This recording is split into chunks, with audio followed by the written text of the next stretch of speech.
Hello and welcome to Yerushalmi Berachos Daf Membeis. We are starting the fourth parak of Berachos, which is Tefillah Hashachar, and I want to start off with some of the ha'aras of the Yerushalmi itself regarding Tefillah, some beautiful ideas. I want to say also that there's a similar but different blot in the Bavli, somewhere in the Lamids, which covers some of this stuff, but is very, very different as well if you compare. And that's not my goal today, but I do want to quote a couple of Gemaras here, which will hopefully will add some depth to it. So the Gemara says that Tefillah Hashachar is something that we daven until Chatzos. That's what the Mishnah says. And how do we know that Tefillah is something that we have to do? So we know it's a famous Machlokes Rishonim, whether it's D'Oraisa or D'Rabbanan, right? But it says Ksiv Avos Hashem Elokecha L'avda B'chol Levavchem B'chol Nafshechem, and it says V'chiyesh Avodah Believe. How do you serve Hashem in your heart? Ve'ezazu. What does this refer to? This is Zu Tefillah.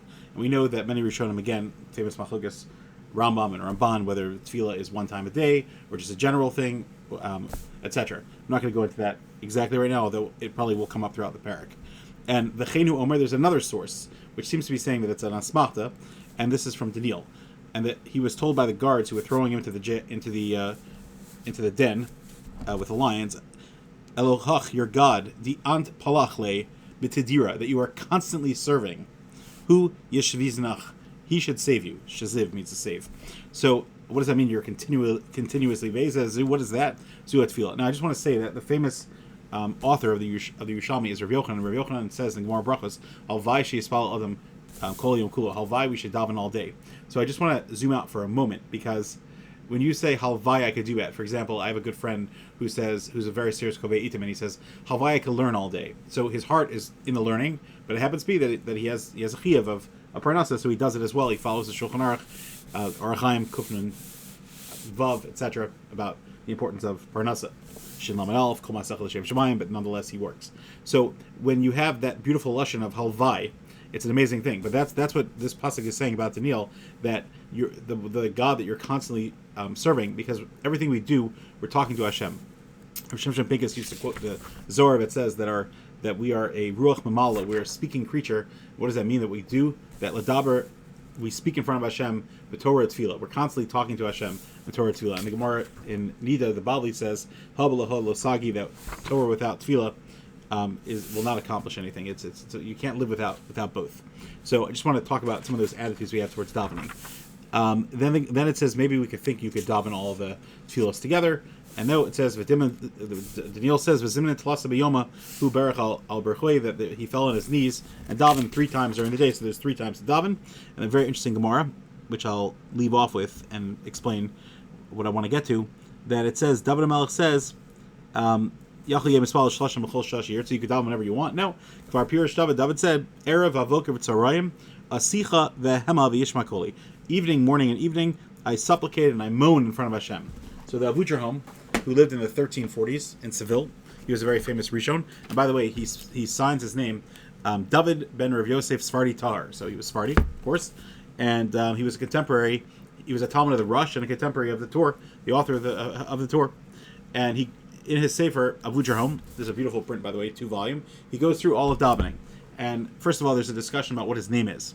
So Avudraham, Draham is the monetary value. So it seems to be that maybe his family were bankers, like many Jews, and maybe they were a rich family. But many other people say that no, he got this nickname because Chazal call Tefillah the Matbeah Shetavu Chacham. It's a text that Chazal made. Now, of course, as we'll hopefully talk about later as well, but I'll just mention, right, that the Chazal say that it's that it was from the Anshe Knesset Gedolah, Mehem Kam Neviim. The Yerushalmi actually gives a larger number, which we'll get to in Hashem. But anyway, but the 120 people, Mehem Kam Neviim, so it was the Matbeah Shetavu Chachamim. This is how Chazal taught us how to speak to Hashem. And that's the Matbeah, that's Avudraham. That's what he is. He was the father of the Matbeah because he was the expert in tefillos. And he writes very humbly that he's not going to say his own stuff, he's just going to be malakit. And he quotes many Yerushalmis that we talked about, some of them that we don't have, but many of them we do have, or at least similar Yersos. And he quotes from many Rishonim very, very fascinating concepts. For example, he brings down a Shitas HaRavid. The Ravid says that for Berachos HaTorah, why do we not make a bracha for Elokai Neshama Shazat after when we say that bracha? So he says because it's a bracha smucha l'chaverta. When a person goes to sleep at night, he says hamapil. So this is the bracha Smucha Chaverta. That's the Shitas Arrived. Now that's a mind-boggling Shita if you think about what that's saying. Obviously, I don't want to get too tangential here, but that means that the bracha you made at night, it's Smucha Chaverta. I don't know, maybe for the Vilna Gaon who didn't sleep, 30 minutes at a time, maybe that's Smucha Chaverta. But there's some omek of connecting the two. Or Footner has a whole shtickle on this about how a kind of neshama shazatabi is a connection to Asher Yatzar, the physical and the spiritual, but we'll save that for a different time. Anyway, so the Avos Yerushalmi brings down this Yerushalmi, this exact Yerushalmi, and he says a very beautiful and famous thing, and I want to share two of them.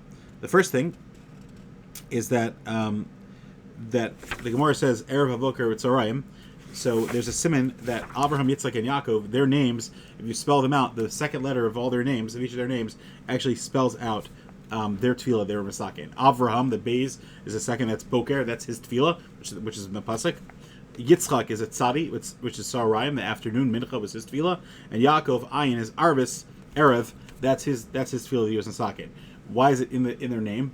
The pshat is, I believe the pshat is that's part of their essence of who they are. That tefillah is that's ani tefillah. That's what David HaMelech said. Now the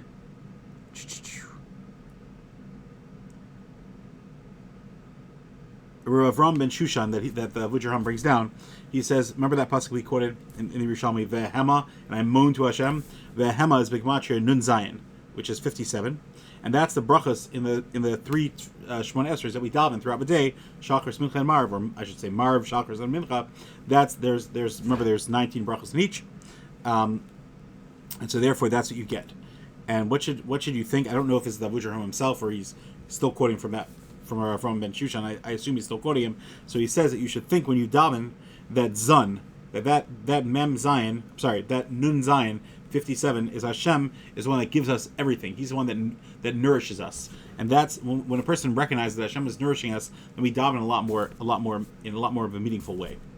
Agav, there's other pshatim that you might be familiar with about the different names of Avraham, Yitzchak, and Yaakov, and how there are other Ramazim in their names, but not for now.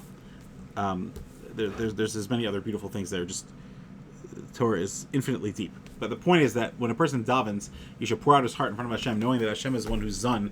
He's the one Hazan es Olam. He's the one that takes care of us, and that's a beautiful thought that can carry us throughout our day. I hope you enjoyed and have a great day.